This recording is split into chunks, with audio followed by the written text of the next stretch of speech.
Chapter 10. Anne's Apology. Marilla said nothing to Matthew about the affair that evening. But when Anne proved still refractory the next morning, an explanation had to be made to account for her absence.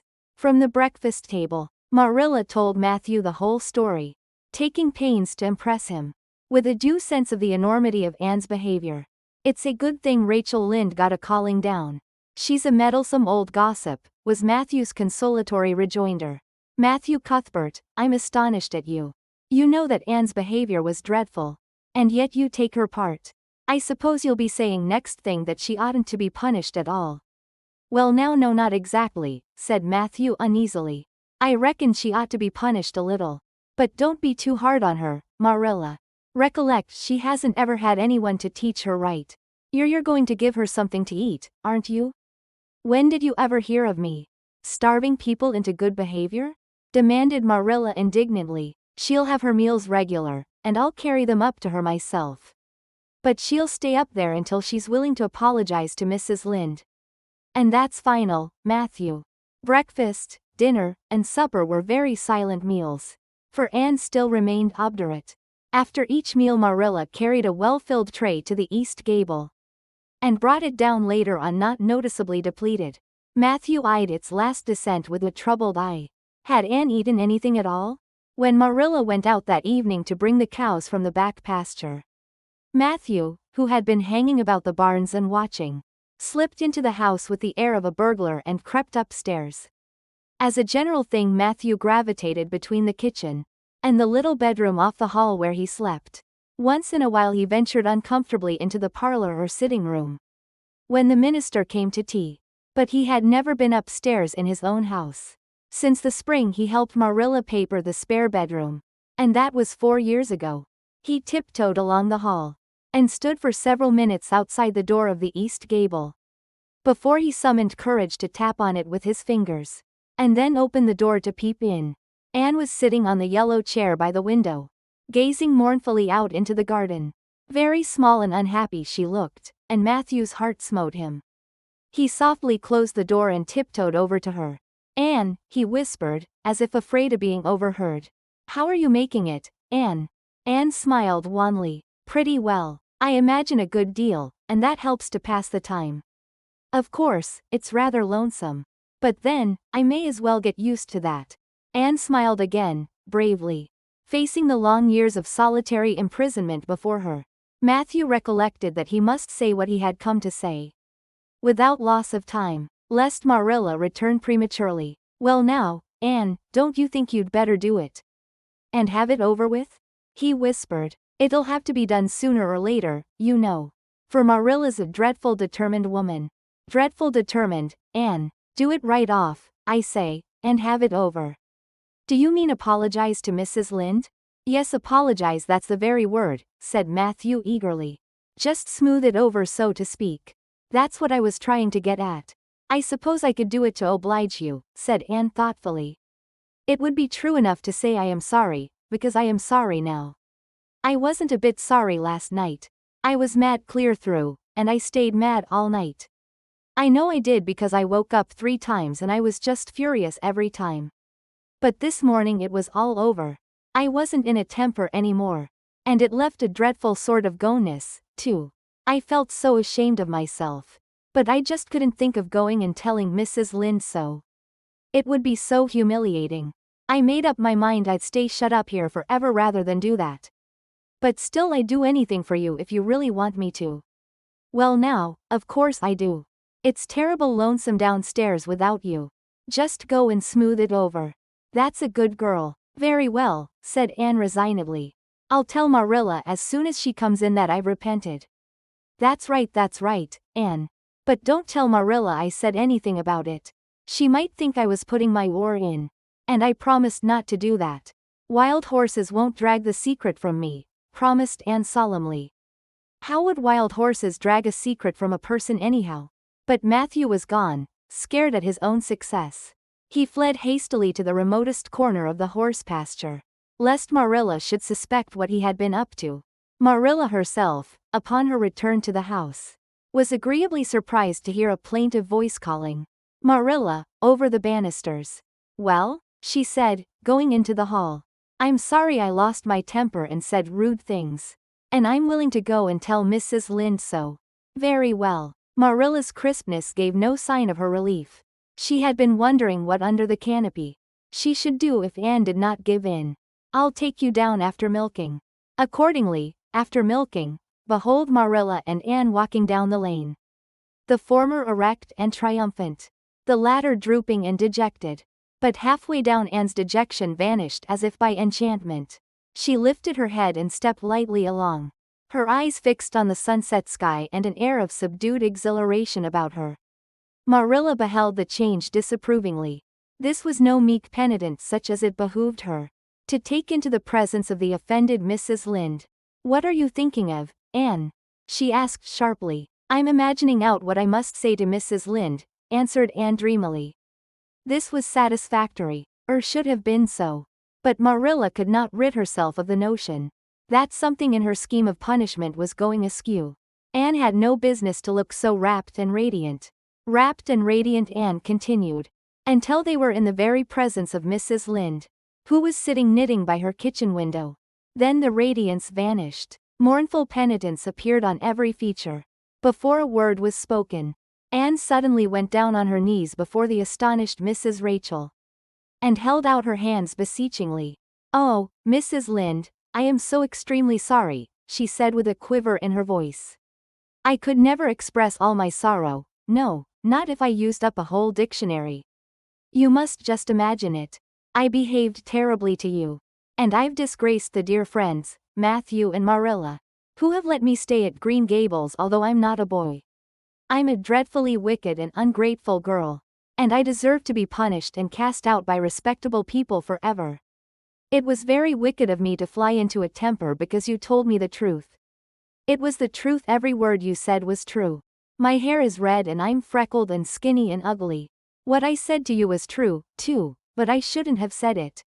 Oh, Mrs. Lynde, please, please, forgive me. If you refuse it will be a lifelong sorrow to me. You wouldn't like to inflict a lifelong sorrow on a poor little orphan girl, would you? Even if she had a dreadful temper? Oh, I am sure you wouldn't. Please say you forgive me, Mrs. Lynde. Anne clasped her hands together, bowed her head, and waited for the word of judgment. There was no mistaking her sincerity. It breathed in every tone of her voice.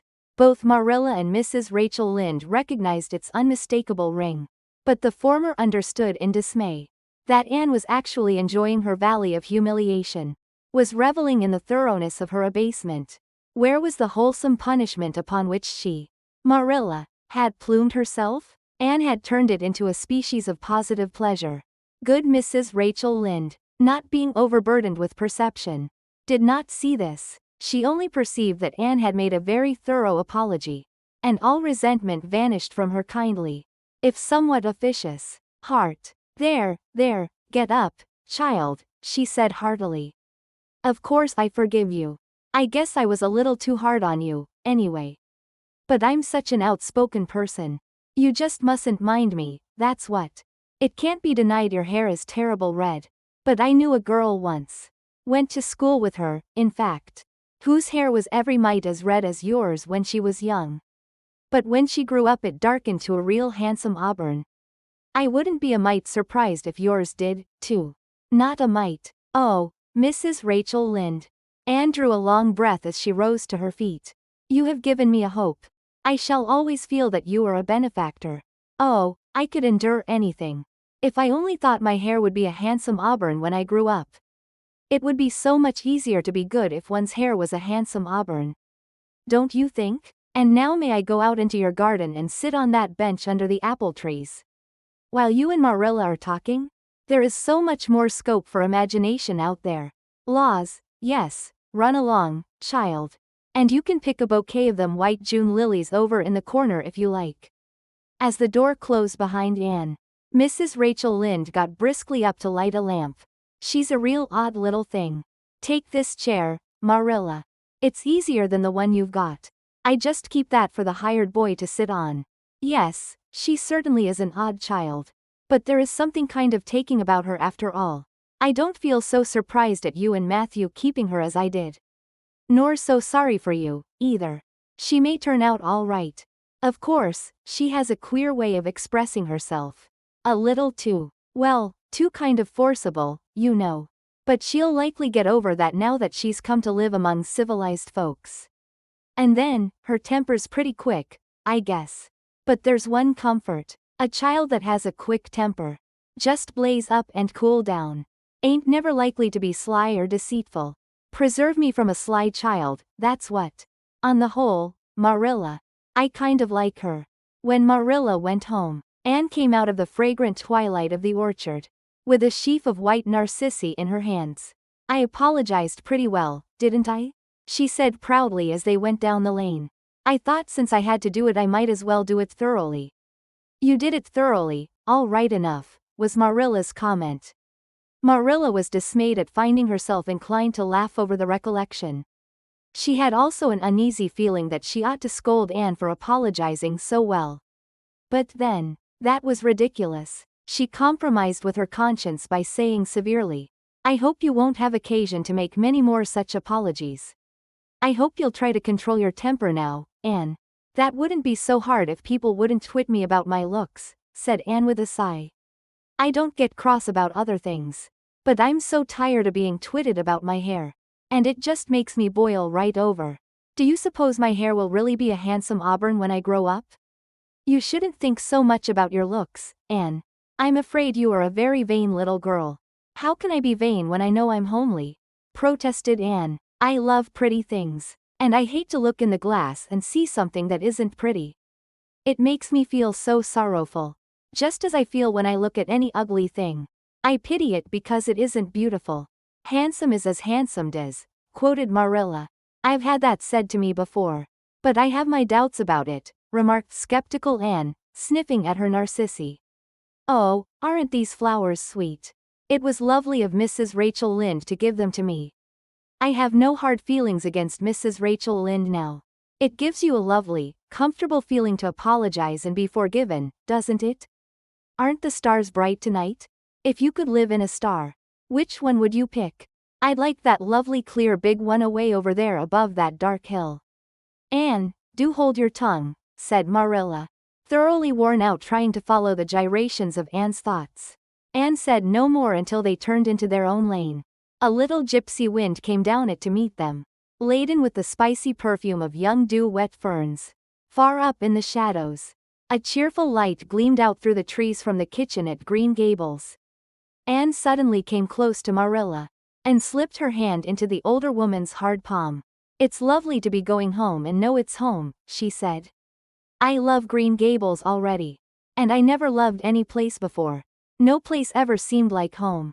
Oh, Marilla, I'm so happy. I could pray right now and not find it a bit hard. Something warm and pleasant welled up in Marilla's heart. At touch of that thin little hand in her own. A throb of the maternity she had missed, perhaps. Its very unaccustomedness and sweetness disturbed her. She hastened to restore her sensations to their normal calm by inculcating a moral. If you'll be a good girl you'll always be happy, Anne. And you should never find it hard to say your prayers. Saying one's prayers isn't exactly the same thing as praying, said Anne meditatively. But I'm going to imagine that I'm the wind that is blowing up there in those treetops. When I get tired of the trees I'll imagine I'm gently waving down here in the ferns. And then I'll fly over to Mrs. Rachel Lynde's garden and set the flowers dancing. And then I'll go with one great swoop over the clover field. And then I'll blow over the lake of shining waters and ripple it all up into little sparkling waves. Oh, there's so much scope for imagination in a wind. So I'll not talk any more just now, Marilla. Thanks be to goodness for that, breathed Marilla in devout relief.